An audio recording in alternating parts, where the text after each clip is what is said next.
मध्य प्रदेश में नगरीय निकाय चुनाव की उल्टी गिनती कहा जा सकता है कि शुरू हो गई है। ऐसे में राजनीतिक दलों ने कैसे यहां पर चुनावी शंखनाद कर दिया है और आने वाले दिनों में क्या मध्य प्रदेश में जो तमाम नगर निगम है जहां पर चुनाव होने हैं, क्या वहां पर अब शुरू हो गया है जनता जनार्दन का फिर एक बार लोकतांत्रिक गेम शो कौन बनेगा महापौर।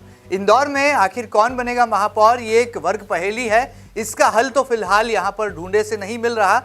कांग्रेस ने जरूर अपना महापौर पद का प्रत्याशी घोषित कर दिया है, लेकिन भारतीय जनता पार्टी अभी भी मंथन के दौर से गुजर रही है।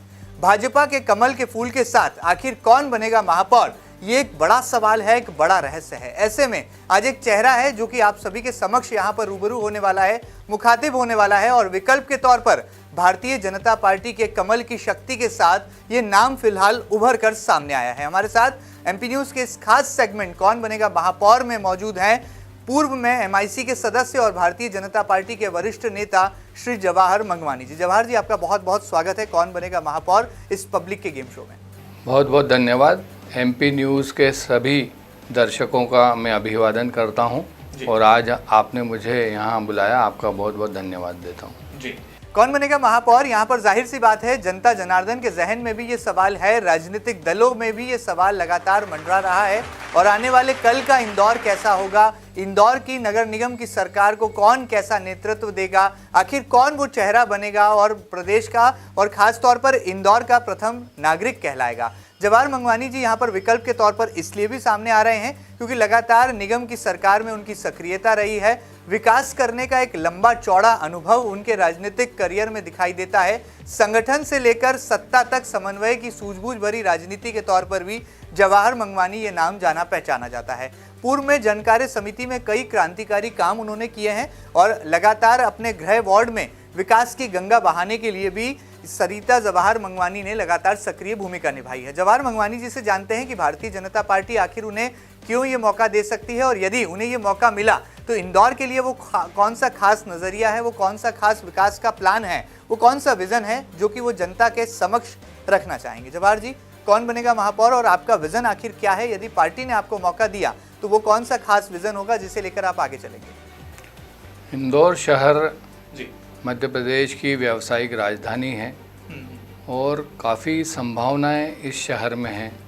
वो आईटी सेक्टर हो या एक एजुकेशन हब के रूप में हो या वो देश में चौथी बार स्वच्छ शहर के रूप में हो और भविष्य में इसको लेकर प्रतिस्पर्धा और कड़ी होने वाली है।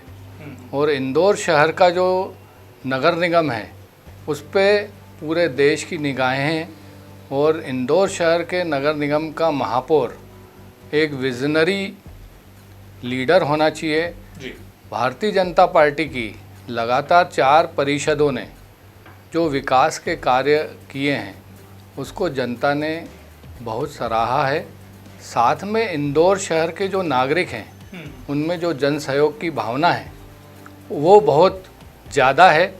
इसके कारण इंदौर हमेशा नंबर 1 रहा है और भविष्य में चुनौतियां और मिलेगी और जो भी चुनौतियां मिलेगी उसको नवाचार के जरिए और मैदानी कामों के जरिए इसको किया जाना चाहिए। जवाहर जी, जिस तरह से लगातार आपको निगम की सरकार में काम करने का एक बड़ा तजुर्बा है, जनकार्य विभाग की जब कमान आपको सौंपी गई तो माना ये जा रहा था कि एक ऐसा युवा चेहरा और ये भी कहा जा रहा था कि लगातार अभी फिलहाल निगम की सरकार में नया चेहरा भी माना जा रहा था, लेकिन आपने जनकार्य समिति की जिम्मेदारी को न केवल बखूबी निभाया बल्कि कई बड़े फैसले भी लिए, आईटी से नगर निगम को जोड़ा और ऑनलाइन नक्शे का जो एक कॉन्सेप्ट था उसे आपने एग्जीक्यूट करा के दिखाया। किस तरह से आपको लगा था कि ये जो विजन है कल के इंदौर को भविष्य के इंदौर से जोड़ सकता है? एक मन में ये भावना थी कि इंदौर नगर निगम का जो कार्य हो वो बिल्कुल पारदर्शी हो। इसको लेके मन में कई सवाल उठते थे। ऐसा नहीं है कि हमारे से पहले जो लोग थे वो कॉम्पिटेंट नहीं थे, परंतु मेरे मन में ये था कि कुछ न कुछ जो ई गवर्नेंस के जरिए और इसको हमको इंदौर नगर निगम को पारदर्शी प्रक्रिया में लाना चाहिए। और इसी का नतीजा रहा कि जब फाइलों की बार कोडिंग हुई, नगर निगम में सबसे पहले ई टेंडरिंग व्यवस्था चालू हुई, जिससे काफ़ी नगर निगम का पैसा बचा और नक्शों के लिए लोग परेशान होते रहते थे। तो उसमें कई रिकॉर्ड्स अवेलेबल नहीं थे, तो उसको ठीक करने के लिए ऑनलाइन बिल्डिंग परमिशन लाया गया और मैं समझता हूँ कि पूरे देश में उसको सराहा गया। उसके लिए इंदौर नगर निगम को ई गवर्नेंस गोल्ड अवार्ड भी मिला और पूरे देश में लागू करने की बात की जा रही है। प्रदेश में तो ये लागू हो ही चुका है। साथ में जो फाइलों की बार कोडिंग के बाद जो प्रोजेक्ट मॉनिटरिंग हुआ, कौन सी फाइलें कहाँ हैं, डुप्लीकेसी बंद हुई, उसके बाद जो मानव की त्रुटि से कुछ काम रह जाते थे वो सब पारदर्शी तरीके से हुए। उसमें भी काफ़ी नगर निगम का पैसा बचा और एक जवाबदेही तय हुई कि ये काम समय सीमा में तय होना चाहिए। चलिए, बड़ी बात है, आपके कार्यकाल में ई गवर्नेंस का एक बड़ा अवार्ड भी जो है इंदौर म्युनिसिपल कॉर्पोरेशन के खाते में आया। लेकिन अब यहाँ पर बड़ा सवाल ये है कि अब शहर को एक ऐसा प्रथम नागरिक चाहिए जो कि स्वच्छता के मामले में एक बार नहीं बल्कि 4-4 बार जो है नंबर 1 रहा हमारा इंदौर। उसके इसी पायदान को न केवल बरकरार रखाया जा सके बल्कि आने वाले दिनों में जो इंफ्रास्ट्रक्चर का बड़ा डेवलपमेंट का प्लान होना है उसका एग्जीक्यूशन भी ठीक ढंग से हो सके। चूँकि आप एक इंजीनियर हैं, पुराने समय में आपको नगर निगम की सरकार चलाने का अनुभव है और लगातार राजनीति के क्षेत्र में सक्रिय हैं, आपको लगता है कि भारतीय जनता पार्टी आप जैसे युवा चेहरे पर भरोसा दिखाएगी? भारतीय जनता पार्टी में मंथन चल रहा है कि इंदौर जैसे शहर का महापौर कौन हो, और ये ज़रूर उनके लिए एक बड़ा प्रश्न है। और जो भी महापौर का प्रत्याशी आएगा वो हर दृष्टि से योग्य रहेगा, क्योंकि हमारी पार्टी में एक सामूहिक चिंतन की और सामूहिक निर्णय की व्यवस्था है।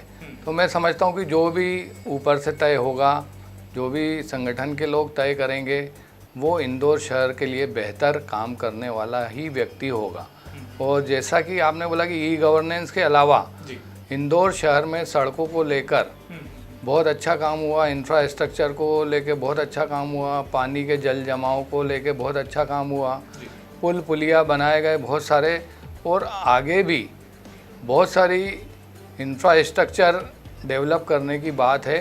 तो कदम से कदम मिलाने वाला और मैदानी आदमी और जिसके पास विज़न हो, ऐसा ही महापौर भारतीय जनता पार्टी लाएगी। बड़ी बात है, भारतीय जनता पार्टी ज़रूर यहाँ पर प्रत्याशी मैदान में उतारेगी, क्योंकि जाहिर सी बात है चुनाव है और जनता जनार्दन जो है लोकतांत्रिक प्रणाली में जो है अपनी आहुतियाँ देंगी, यानी कि अपने मताधिकार का इस्तेमाल करेगी। उसके बाद ही इंदौर का अगला महापौर का चेहरा तय हो पाएगा। लेकिन फिलहाल जवाहर जी, एक सवाल मेरे जहन में यहाँ पर उठ रहा है। लगातार आप भारतीय जनता पार्टी में सक्रिय हैं, लंबा राजनीतिक अनुभव है, एक तरह से कहा जाए आपका पूरा परिवार जो है वो भारतीय जनता पार्टी से गहरा लगाव और जुड़ाव रखता है। आप खुद तो जनसेवक रहे ही हैं, जनप्रतिनिधि की भूमिका आपने भी निभाई, आपकी धर्मपत्नी अब तक निभा रही हैं। किस तरह से आपको लगता है कि इंजीनियर का बैकग्राउंड, जिस तरह से जब लोकसभा चुनाव हुए तो सांसद भी इंदौर को इंजीनियर मिल गया, तो अब ये माना जाए कि अगला जो महापौर होगा वो भी इंजीनियरिंग बैकग्राउंड से आने वाला आप जैसा ही युवा होगा? एक इंजीनियरिंग बैकग्राउंड का फ़ायदा तो होता है और साथ में जो एक संगठन में काम करने का लंबा अनुभव रहता है, तो संगठन के सामने भी बहुत सारे विषय आते हैं, सभी परिषदों का विश्लेषण होता है, कहाँ अच्छा काम हुआ, ये सब बातें पार्टी लेवल पे भी आती है। और मैं समझता हूँ कि जो नगर निगम में ज़्यादा स्टाफ है वो इंजीनियरिंग स्टाफ रहता है, और अगर आप खुद अगर एक टेक्निकल व्यक्ति हो तो उनकी परेशानी आप जल्दी समझ सकते हैं और एक उसको उनको दिशा भी दे सकते हैं और आपको कोई मिसगाइड भी नहीं कर सकता है।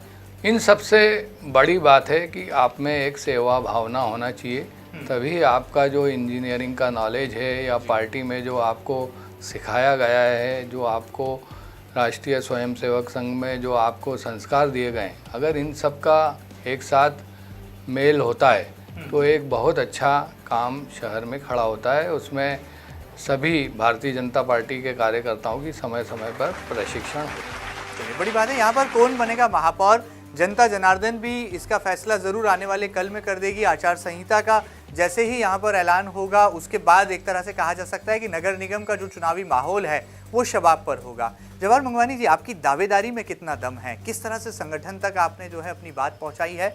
जहां तक विजन की बात है वो जरूर आप साझा कर रहे हैं। आने वाले दिनों के लिए यदि आपको जनता ने मौका दिया, पार्टी ने मौका दिया, तो इंदौर के लिए कौन से ऐसे ड्रीम प्रोजेक्ट्स होंगे जो कि आपने तैयार किए हैं या उनका एक तरह से खाका खींच रखा है? देखिए, भारतीय जनता पार्टी में तो पार्टी चुनाव लड़ती है और हम लोग तो उनका एक कार्यकर्ता के नाते काम करते हैं जी। और इंदौर शहर में आज अगर देखा जाए तो काफ़ी चुनौतियां हैं। सबसे बड़ी चुनौती ये है कि जो इंदौर शहर में बढ़ते हुए वाहनों की संख्या है उसको लेके ज़रूर बहुत सारा काम करने की आवश्यकता है। इंदौर शहर में रिवर्स साइड कॉरिडोर भी बनना चाहिए। सेकंड बाईपास की जो प्लानिंग है वो भी होना चाहिए। जगह जगह ट्रैफिक सिग्नल कम करके अंडरपास, एलिवेटेड यू टर्न, ऐसे बहुत सारे नए नए प्रयोग हैं वो हमको करना चाहिए, सब सामंजस्य सभी विभागों से मिलकर, क्योंकि आज शहर में बहुत बड़ी आवश्यकता है। पब्लिक ट्रांसपोर्ट जितना बढ़ेगा उसके अलावा जो इन रोड्स की जो ट्रैफिक समस्याएं हैं, जो उनके सॉल्यूशंस हैं, उसके बारे में भी माइक्रो लेवल पे हमको चर्चा करना चाहिए। साथ में जो नगर निगम का इस्टेब्लिशमेंट खर्चा है वो भी कम होना चाहिए। इंदौर शहर में आज करीब 585 MLD पानी आ रहा है और मैं समझता हूँ कि 300 MLD की आवश्यकता होना चाहिए। तो मैं समझता हूँ कि ये अगर 24 घंटे पानी सप्लाई दिया जाए, मीटर से दिया जाए, तो उसमें अकाउंटेबिलिटी रहेगी कि कितना पानी शहर में आ रहा है और कितना लग रहा है। और इसको लेके भी काफ़ी काम हुआ है, परंतु उसमें और काम करने की आवश्यकता है। साथ में स्वच्छता को लेके बहुत अच्छा काम हुआ है, पूरे देश में नाम हुआ है।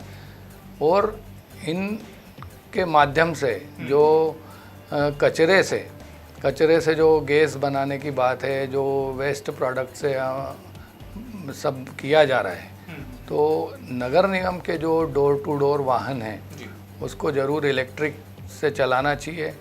और दूसरा, जितने बड़े वाहन हैं उसको ज़रूर गैस आधारित होना चाहिए। और मैं समझता हूँ कि इस मामले में काफ़ी आगे नगर निगम जा चुका है और करीब इन सब के लिए 500 टन कचरे की रोज़ आवश्यकता होगी और वो नगर निगम सफलता की ओर जा रहा है। फिर भी शहर के सामने बहुत सारी चुनौतियां रहती है और समय समय पर डिसीजन लेना पड़ते हैं। और भविष्य में कुछ भी क्राइसिस आ रहा है उसके लिए भी नगर निगम को तैयार होना चाहिए। नगर निगम को आत्मनिर्भर होना चाहिए।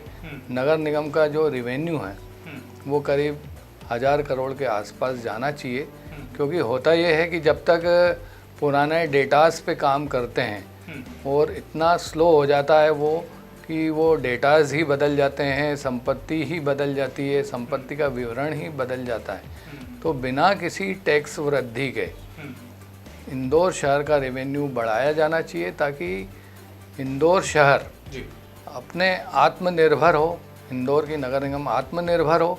और भविष्य में जो इंफ्रास्ट्रक्चर जो हमने नए गांव लिए हैं नगर निगम की सीमा, क्योंकि सड़क, बिजली, पानी ये देना तो आवश्यकता है, उसके अलावा भी बहुत सारे ऐसे काम हैं जिसमें नगर निगम को करना पड़ते हैं।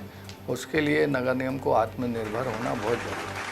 जवाहर जी, किस तरह से आप मानते हैं, यदि राजनीतिक परिदृश्य की तरफ हम नज़र डालें तो इंदौर की भारतीय जनता पार्टी में ऐसा देखने में आता है कि ताई, भाई, बाबा, भाभी, दादा, बहुत सारे ऐसे नाम हैं और कहा जाता है कि जब तक राजनीति में कोई गॉडफादर ना हो तो यहाँ पर बड़ा मुश्किल हो जाता है राजनीतिक सफ़र को जो है आगे बढ़ाना, उसे गति दे पाना। आप आखिर किसके साथ हैं और कौन कौन बड़े नेता हैं जो कि आपके साथ हैं? पार्टी में काम करते करते संगठन में मंडल अध्यक्ष भी रहा और 3 बार कार्यालय मंत्री रहा और संगठन में काफ़ी वर्षों से काम किया और सबसे सामंजस्य रहता है। ऐसा कोई ज़रूरी नहीं है कि, और हमारे जो बड़े नेता हैं इंदौर शहर के, वो ज़रूर ये चीज़ समझते हैं कि सही आदमी को आगे बढ़ाना चाहिए। उसका मैं आपके सामने जीता जाता उदाहरण हूँ, क्योंकि मेरे टिकट के टाइम सभी नेताओं ने बोला था कि नहीं, इस बार जवाहर मंगवानी को टिकट देना चाहिए, तभी मैं पार्षद बना, क्योंकि संगठन में लंबे समय तक काम किया। और ऐसा किसी ने नहीं बोला, सब लोग एक मत हुए तो ही ये टिकट मिला। और हमेशा संगठन से जो भी जिम्मेदारी मिलती है और वो उसी आधार पे काम करते हैं और किसी गुटबाजी में नहीं पड़ते हैं। और इसका भारतीय जनता पार्टी बिल्कुल ध्यान रखती है। आदमी को ये नहीं समझना चाहिए कि अगर किसी गुट विशेष का ही रहूँगा तो ही पार्टी बढ़ाएगी। जो लोग संगठन का काम करते रहते हैं उनको पार्टी जरूर आगे बढ़ाए। मतलब ये माना जाए कि ताई, भाई, बाबा, दादा, भाभी सब आपके हैं और आप सबके हैं। मुझे सभी का आशीर्वाद हमेशा से मिलता रहता है और मैं सभी से मार्गदर्शन लेता रहता हूँ। 3 नगर अध्यक्षों के अंडर में काम किया और पूर्व शिक्षा मंत्री जी के अंडर में काम किया, मंडल अध्यक्ष के रूप में माननीय मोगे जी के उसमें काम किया, परिषद में। तो ऐसा कुछ नहीं है, ताई जी का भी आशीर्वाद रहता है, कैलाश जी का भी, सभी का आशीर्वाद रहता है, क्योंकि कभी उस भावना से किसी को देखा ही नहीं है। सबको समान आशीर्वाद की आकांक्षा रहती है। जवाहर जी, किस तरह से आने वाले दिनों में यदि पार्टी ने अवसर दिया तो कितने आप तैयार हैं, कितने राजनीतिक तौर पर फिट हैं महापौर का चुनाव लड़ने के लिए? और यदि पार्टी ने आपके चेहरे पर मोहर लगाई तो किस तरह से जनता से जो है आप एक अपील यहाँ पर करते हैं? नहीं, हमारी पार्टी में तो संगठन ही चुनाव लड़ता है और हम लोग तो एक चेहरा रहते हैं और बाकी तो पार्टी के जो काम हुए माननीय कैलाश जी की परिषद में हुए और उमा शशि जी की परिषद में, मोघे जी की परिषद में, मालिनी भाभी जी की परिषद में जो ऐतिहासिक काम हुए उन्हीं को लेके जो भी प्रत्याशी होगा जनता के बीच में जाएगा। और मैं नहीं समझता हूँ कि जनता उसे नकारेगी। और भविष्य में इस इंदौर शहर को, जैसा हमारे माननीय मुख्यमंत्री शिवराज जी कहते हैं कि सपनों का शहर है मेरे, और वाकई ये सपनों का शहर है और बहुत आगे जाना है। उसके लिए बहुत सारी योजनाएं हैं, वो अगर मौका मिलता है तो ज़रूर क्रियान्वयन हो। लेकिन जनता जनार्दन एक सवाल ये भी पूछना चाहती है कि विपक्षी दल कांग्रेस यहाँ पर महापौर का न केवल चेहरा घोषित कर चुकी है, बल्कि एक ऐसे विधायक को उनने मौका दिया है जो कि माना जाता है कि राजनीतिक तौर पर बहुत लोकप्रिय चेहरा है कांग्रेस की नज़र में। आप क्या मानते हैं, क्या कांग्रेस कोई चुनौती नहीं रहेगी आपकी पार्टी के लिए, भारतीय जनता पार्टी के लिए या आपके लिए?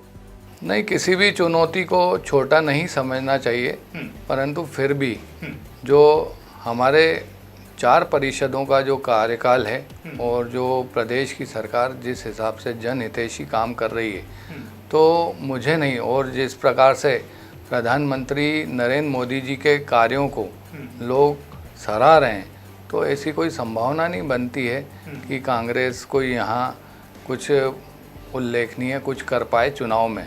और मैं तो समझता हूँ कि जो उनकी पार्षद की जो सीटें हैं वो भी निश्चित तौर पे कम होगी, क्योंकि जनता विकास चाहती है, सुनियोजित विकास चाहती है और ईमानदार लोगों को चाहती है, मेरा ऐसा मानना है। लेकिन कांग्रेस ने जो टिकट की ऐलान में या टिकट की घोषणा में बाजी मार ली है, पार्षदों के भी लगभग टिकट तय कर लिए हैं, लेकिन बीजेपी में फिलहाल कोई नाम ही यहाँ पर तय नहीं होते दिखते।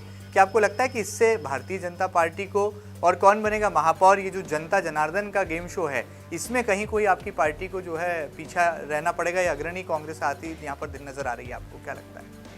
मैं के साथ में भारतीय जनता पार्टी में बहुत अच्छे कार्यकर्ता डेवलप हुए हैं और बहुत सारे नेता डेवलप हुए हैं और हर वार्ड में बहुत सारे योग्य कार्यकर्ता हैं जो पार्षद बनने की योग्यता रखते हैं। तो ऐसे कई नाम हैं, क्योंकि पार्टी बहुत सर्वव्यापी हो गई है और कांग्रेस सिकुड़ती जा रही है। तो इस हिसाब से जो योग्य लोग हैं, जो पढ़े लिखे योग्य हैं, जिनका समर्पण काफ़ी है पार्टी में, ऐसे बहुत सारी लंबी श्रृंखला है। तो इसलिए उनको चुनने में ज़रूर थोड़ी परेशानी आएगी, परंतु जो भी निर्णय होगा और बहुत मतलब ऊपर से, मतलब हमारे यहाँ राष्ट्रीय लेवल से चिंतन चल रहा है, तभी आपने देखा होगा कि भाई गुजरात में इतनी ज़्यादा सीटें आई।